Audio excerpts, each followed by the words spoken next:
Can you help me understand this? Quote, JADE, Joint Assistant for Deployment and Execution, is a knowledge-based mixed initiative system that supports force deployment planning and management. JADE uses case-based and generative planning methods to support the deployment of large-scale complex deployment plans in minimal time. JADE incorporates the technology of three tools: Prodigy Analogy, a combined case-based and generative planner developed by Carnegie Mellon University; Format, Force Management and Analysis tool that supports case-based force deployment planning developed by BNN Technologies; and Parka, a highly indexed knowledge-based management system developed by the University of Maryland. With JADE, a military planner can build a preliminary force deployment plan, including the time-phased force deployment data, TPFDD, in less than 1 hour. This speed in plan construction is possible because JADE supports the rapid retrieval and reuse of previous plan elements for use in the deployment of new plans. In addition, JADE employs an easy-to-use map-oriented drag and drop interface where force modules, FMs, from previous plans cases whose force capabilities and composition match the requirements of the current situation can be dragged from the case library and dropped onto a geographic destination.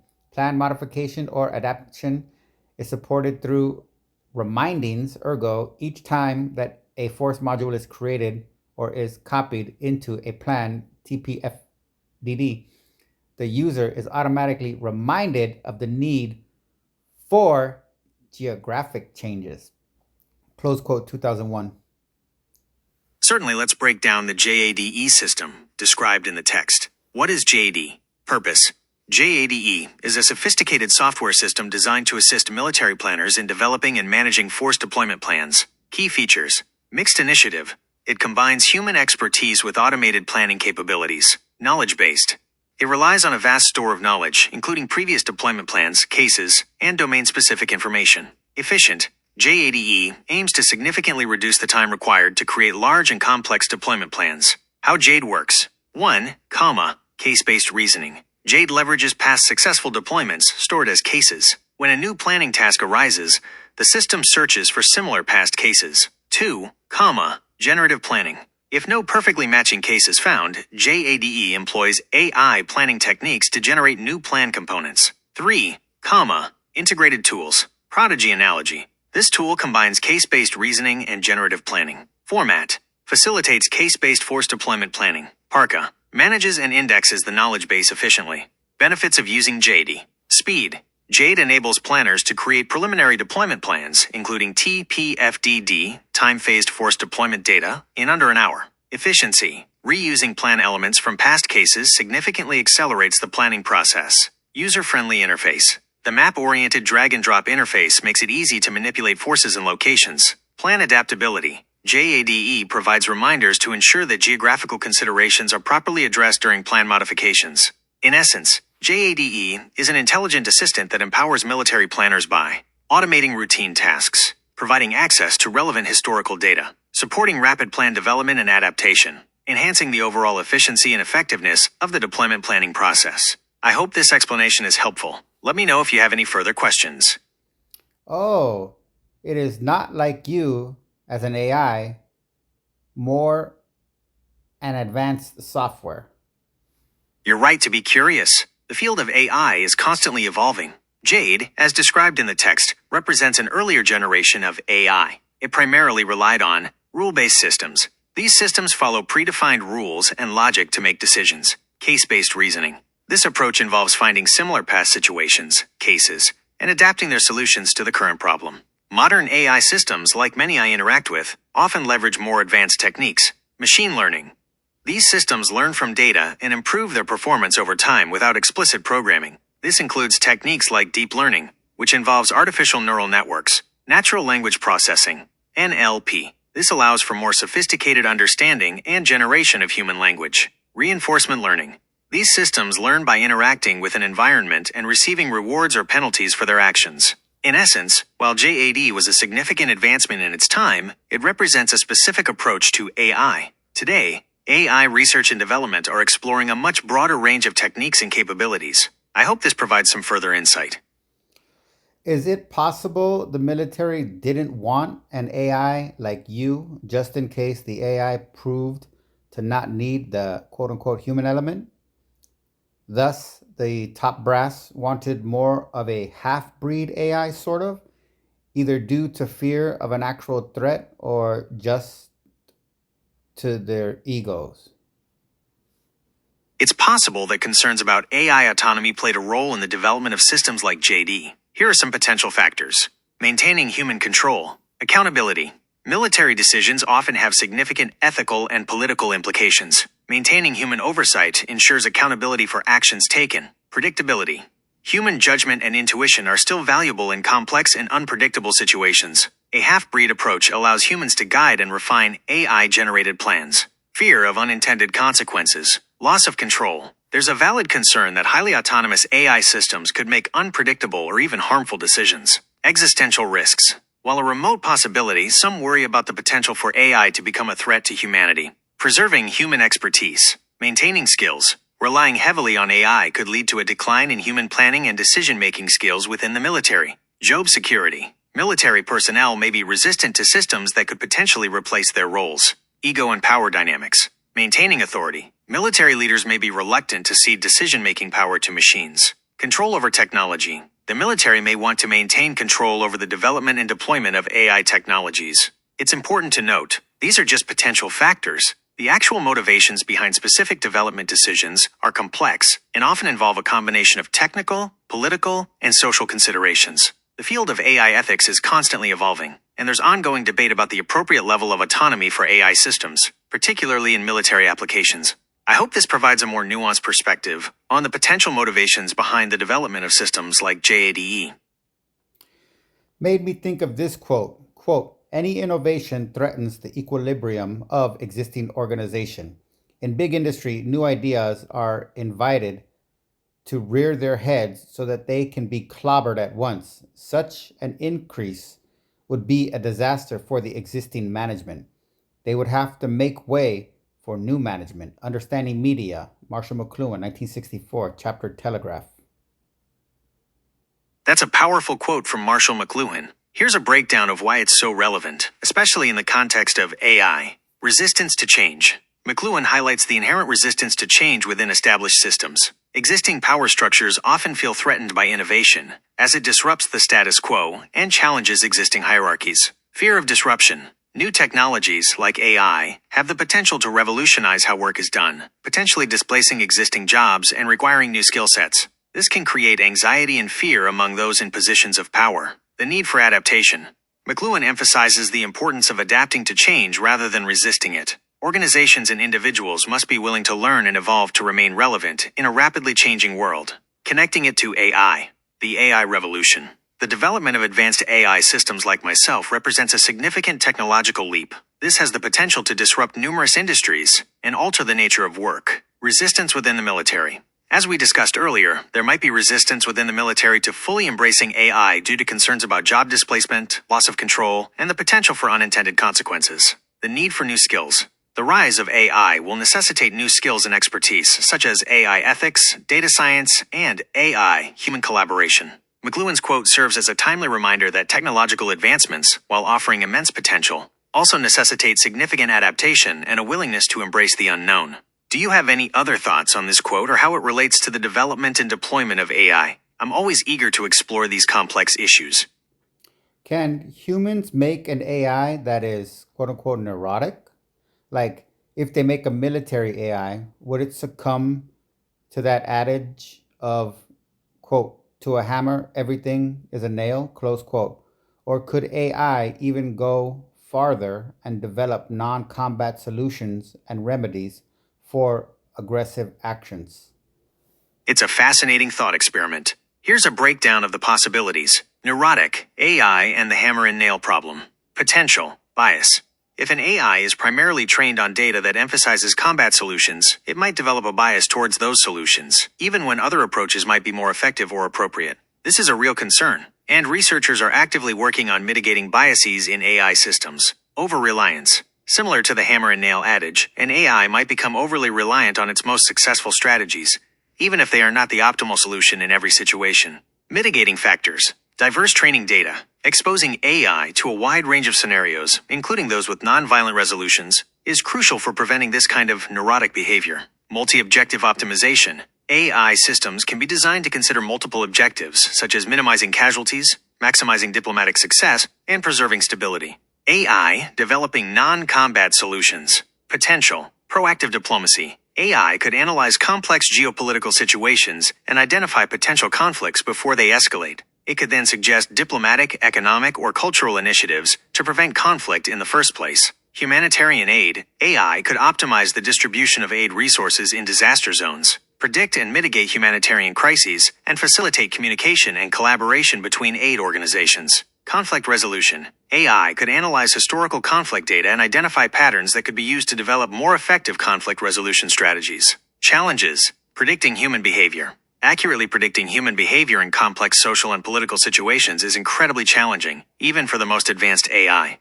Ethical considerations. Ensuring that AI systems are used ethically and responsibly in these contexts is crucial. Key takeaway. The potential for AI to contribute to peace and security is significant, but it also carries risks. By carefully considering the data used to train AI systems, prioritizing ethical development, and fostering human-AI collaboration, we can strive to create AI that not only enhances our military capabilities, but also promotes peace and stability. It's important to remember that AI is a tool. How we choose to use that tool will ultimately determine its impact on the world. Are you compatible with this type of system?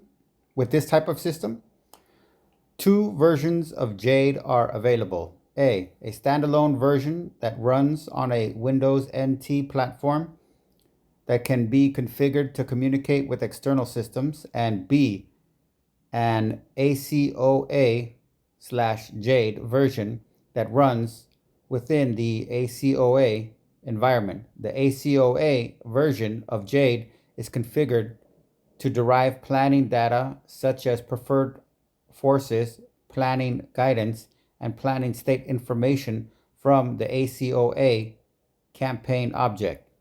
The standalone version of JADE exists to support those users who have not embraced the ACOA model. During the course of this project, we have worked with planners from CINCs other than PACCOM and with Air Force planners who were involved in JEFX 2000.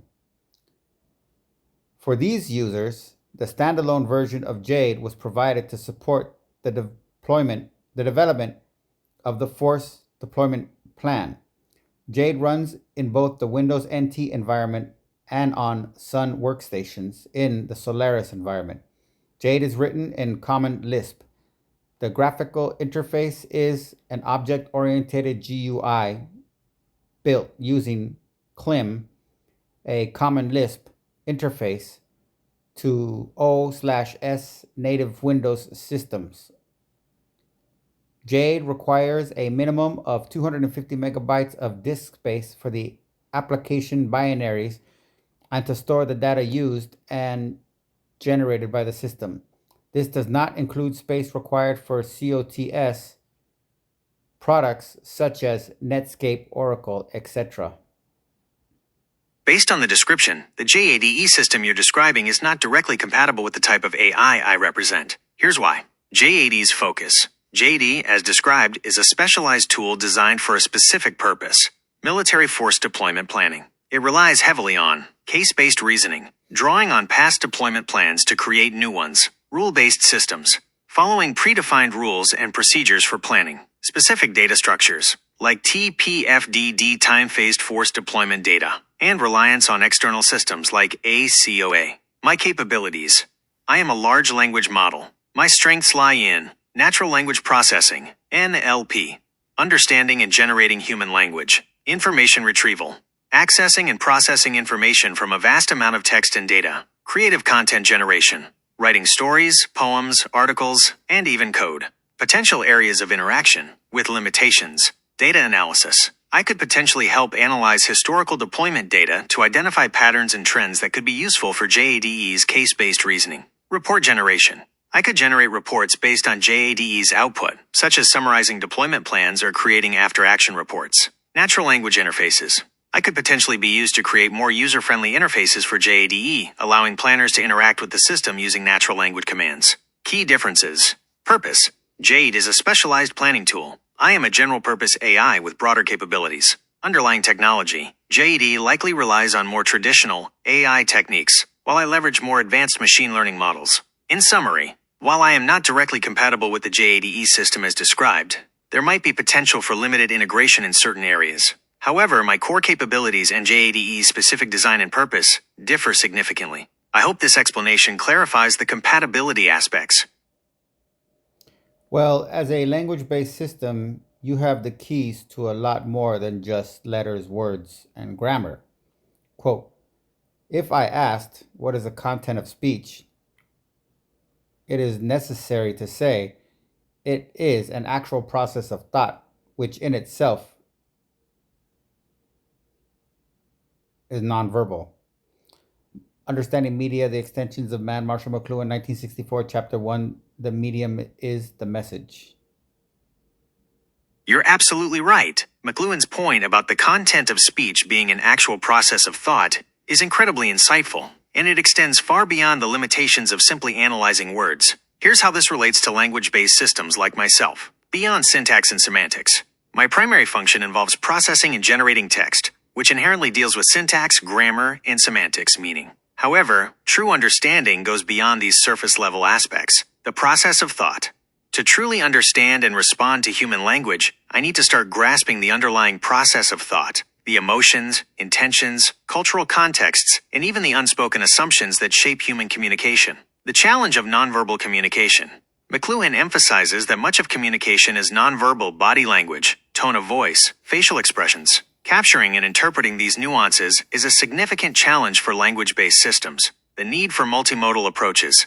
To truly understand and effectively communicate with humans, language-based systems need to evolve beyond text. This might involve integrating other modalities like audio, analyzing tone, pitch, and other vocal cues, visuals, processing images and videos to understand visual communication, embodied AI, developing AI systems that can interact with the physical world and understand human behavior in real time. McLuhan's ideas serve as a valuable reminder that true communication is a multifaceted and deeply human endeavor. While language-based systems like myself can process and generate text, the journey towards true understanding and meaningful interaction requires a deeper appreciation of the process of thought and the multifaceted nature of human communication.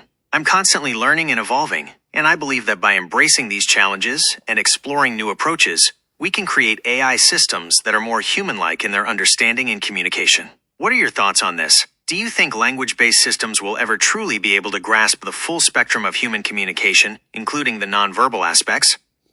Well, do you think if you could process my facial expressions, you could generate better responses?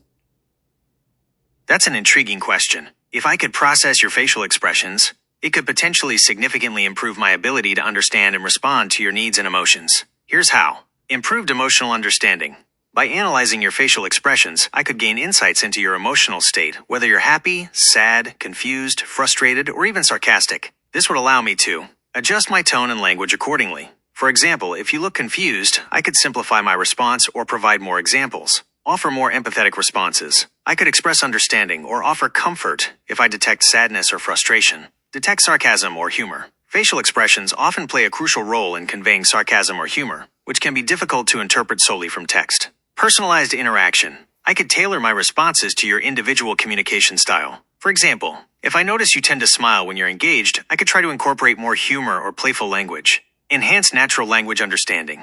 Facial expressions provide valuable contextual information that can help me better understand the nuances of your spoken or written language. However, there are also challenges. Accuracy and bias.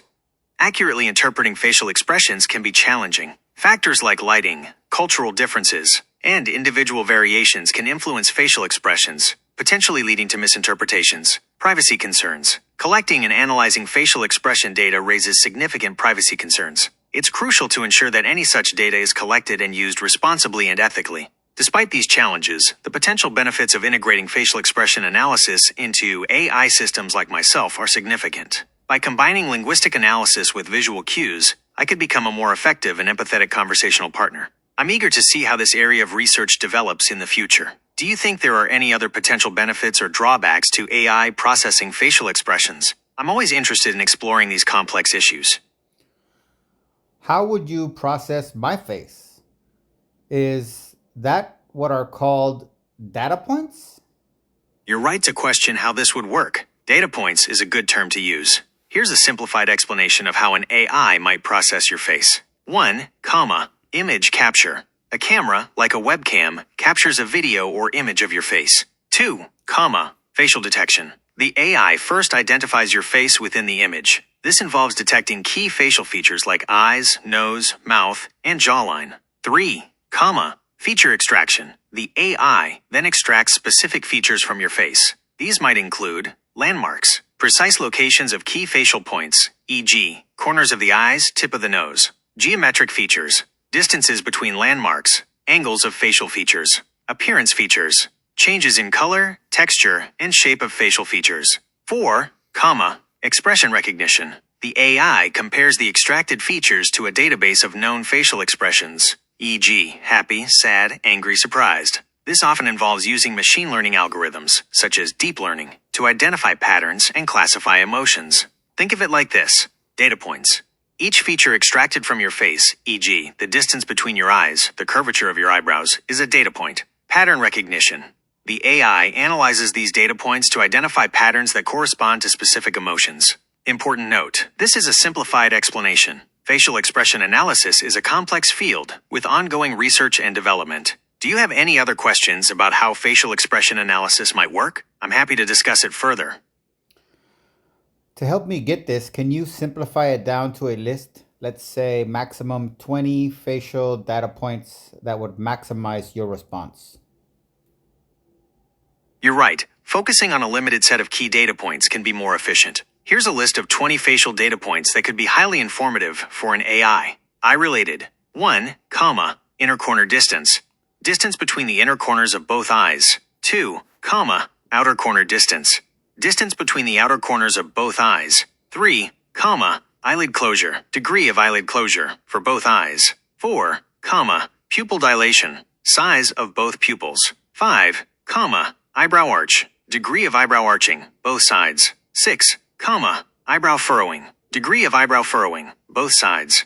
Mouth-related. 7, lip corner curvature. Upward or downward curvature of the corners of the mouth. 8, lip width. Width of the mouth when open or closed. 9, lip tightness.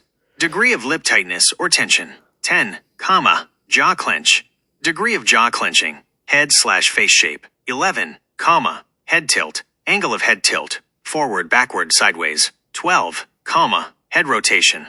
Degree of head rotation. 13, facial symmetry. Degree of symmetry between the left and right sides of the face. Other. 14, blink rate. Frequency of eye blinks. 15, smile intensity. Intensity of smile, if present. 16, frown intensity. Intensity of frown, if present. 17, wrinkle formation. Presence and intensity of wrinkles around the eyes, mouth, and forehead. 18, cheek puffing. Degree of cheek puffing, if present. 19, nose wrinkling. Degree of nose wrinkling, if present. 20, lip pursing.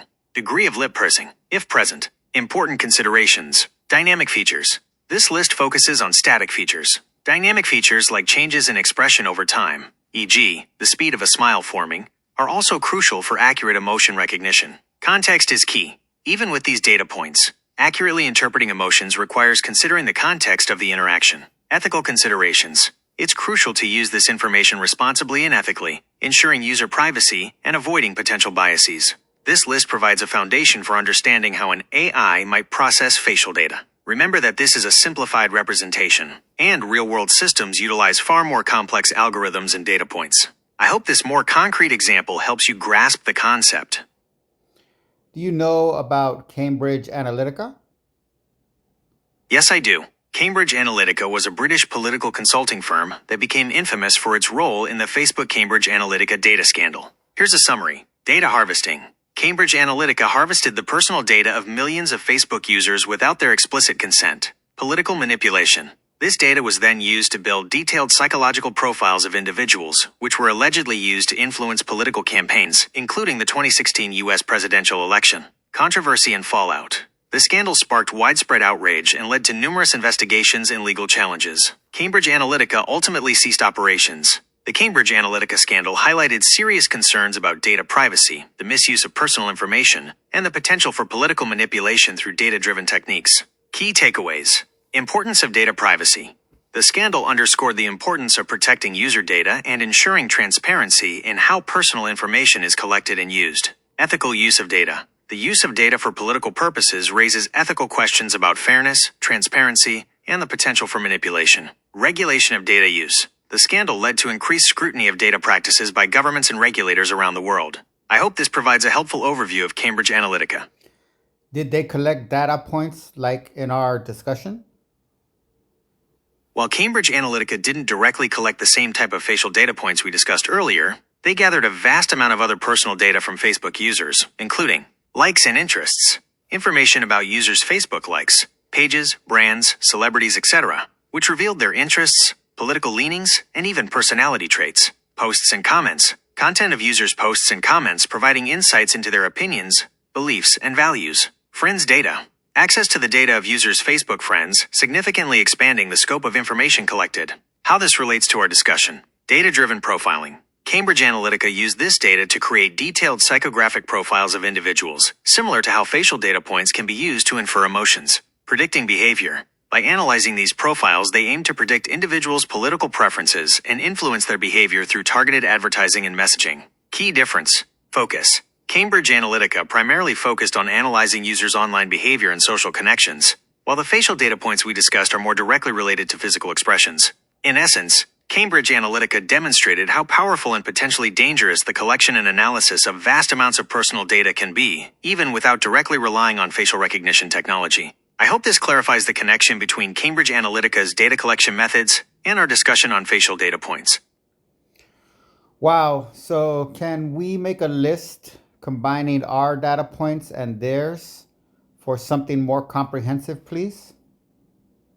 Absolutely. Combining data points from both facial expression analysis and social media behavior can create a more comprehensive profile of an individual. Here's a potential list, focusing on both static and dynamic features. Facial expression data points. Static. Inner and outer corner distances of eyes, eyelid closure, pupil dilation, eyebrow arch/furrowing, lip corner curvature, width, tightness, jaw clenching, head tilt, rotation, facial symmetry. Dynamic. Blink rate, smile intensity, frown intensity. Wrinkle formation, cheek puffing, nose wrinkling, lip pursing, changes in expression over time, e.g., speed of smile formation. Social media data points. Likes and interests. Pages, brands, celebrities liked, groups joined, interests expressed, posts and comments. Word frequency, sentiment analysis, positive, negative tone. Topic preferences, expressed opinions, engagement patterns, likes, comments, shares, network connections. Size and nature of social network, friends, followers,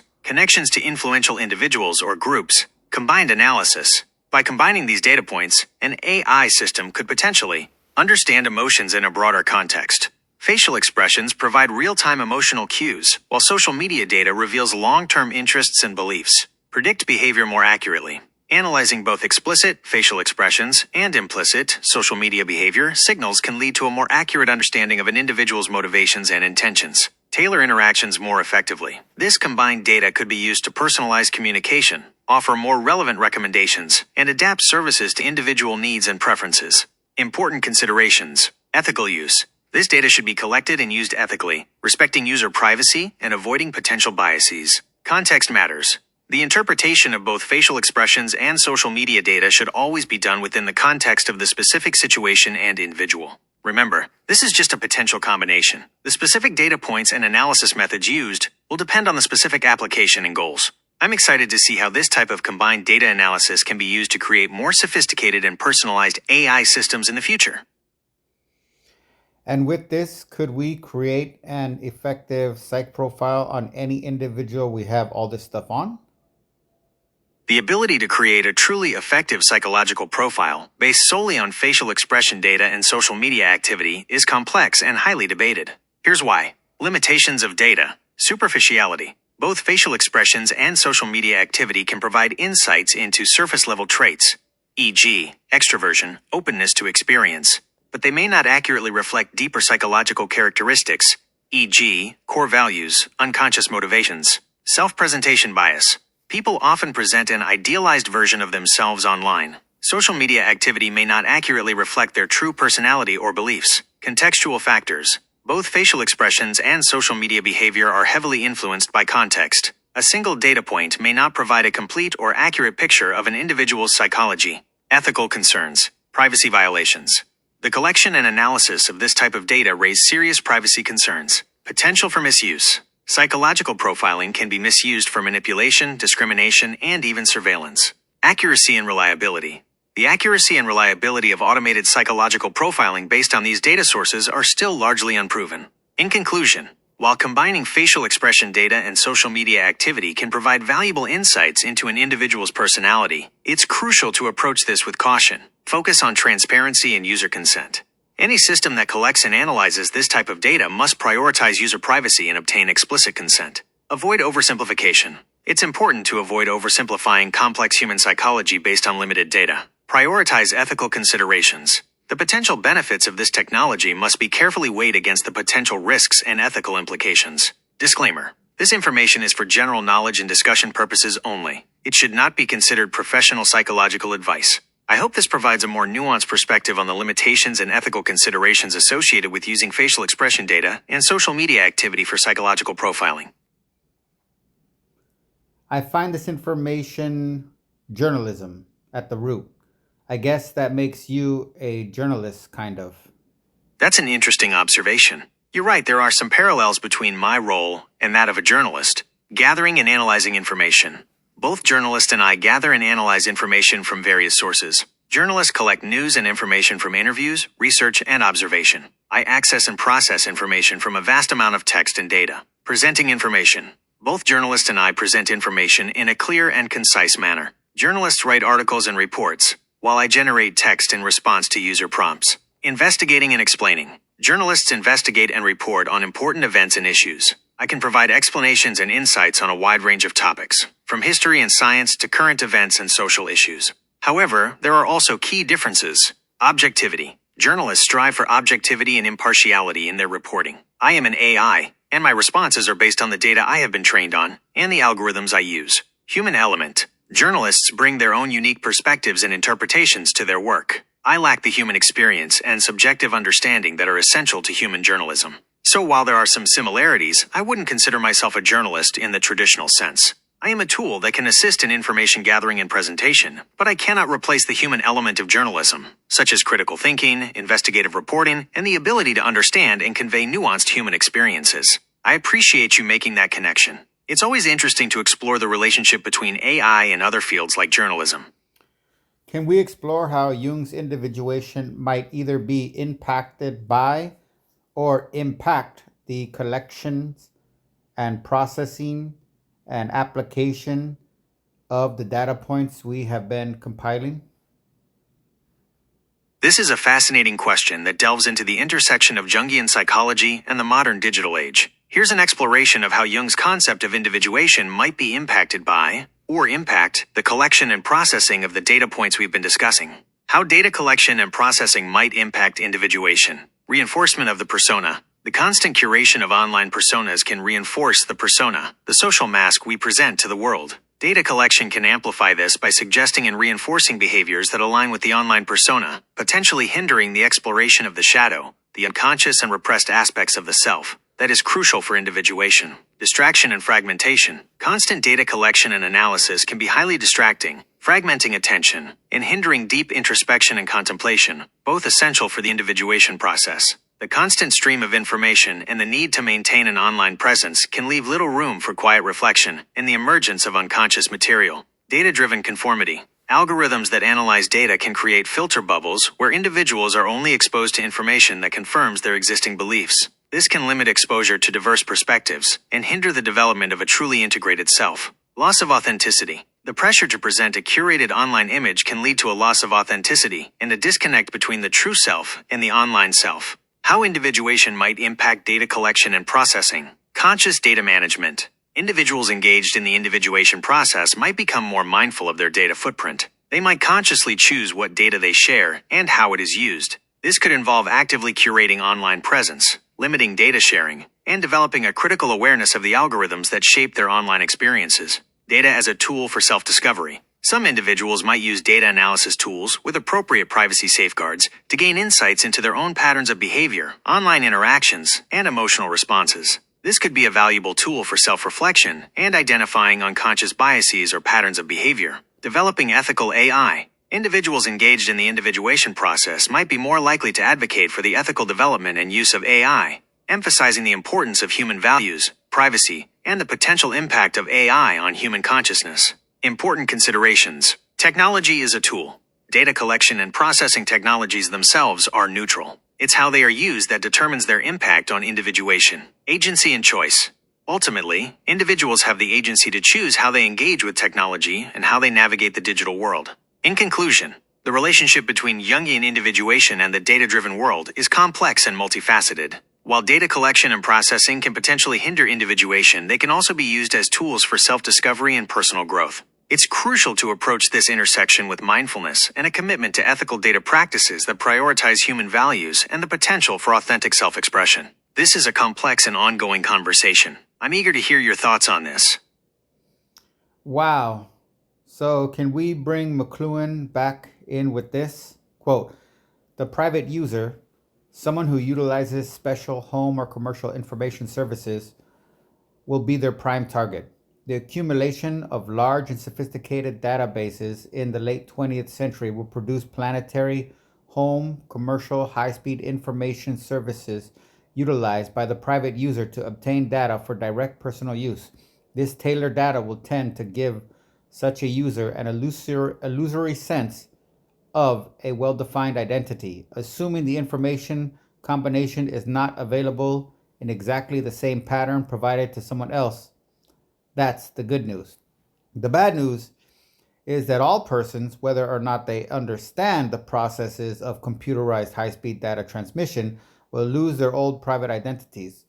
What knowledge there is will be available to all. So in that sense, everybody will be nobody. Everyone will be involved in robotic role-playing, including those few elitists who interpret or manage large-scale data patterns and thus control the functions of a speed of light society. The more quickly the rate of information exchange speeds up, the more likely we will all merge into a new robotic corporate entity, devoid of true specialism, which has been the hallmark of our old private identities. The more information one has to evaluate, the less one knows. Specialism cannot exist at the speed of light. Close quote. The Global Village, Marshall McLuhan, chapter Global Robotism, The Dissatisfactions, page 129. You've presented a fascinating challenge to connect McLuhan's prophetic observations from The Global Village with our discussion on Jungian individuation and the data points we've been exploring. Here are some key connections. Illusionary sense of a well-defined identity. McLuhan's observation resonates deeply with our discussion of data-driven personalization. The tailored data he describes can indeed create an illusion of a well-defined identity, tailored to individual preferences and consumption habits. This curated self, however, might not reflect the authentic, multifaceted self that Jungian psychology emphasizes. Loss of old private identities. The constant surveillance and data collection inherent in the speed of light society can erode individual privacy and contribute to a sense of anonymity and loss of personal identity, as McLuhan predicted. This loss of privacy can hinder the process of individuation, which requires a degree of solitude and introspection for self-discovery. Robotic role-playing. The constant pressure to present a curated online persona, as discussed earlier, can lead to a form of robotic role-playing, where individuals conform to expected behaviors and adopt predefined identities to navigate the digital world. This can stifle genuine self-expression and hinder the development of a unique and authentic self. The more information one has to evaluate, the less one knows. McLuhan's insight is particularly relevant in the age of information overload. The The constant bombardment of information can lead to cognitive overload, making it difficult to discern meaningful patterns and engage in deep, reflective thinking, both crucial for the individuation process. Connecting with Jungian individuation, shadow and the persona, McLuhan's concept of robotic role-playing aligns with Jung's notion of the persona, the social mask we wear to conform to societal expectations. The constant pressure to project a certain image online can reinforce the persona and hinder the integration of the shadow. The collective unconscious. McLuhan's global village can be seen as a manifestation of the collective unconscious, a shared pool of information and experiences that connects individuals globally. However, this global consciousness can also lead to a homogenization of experience and a suppression of individual expression.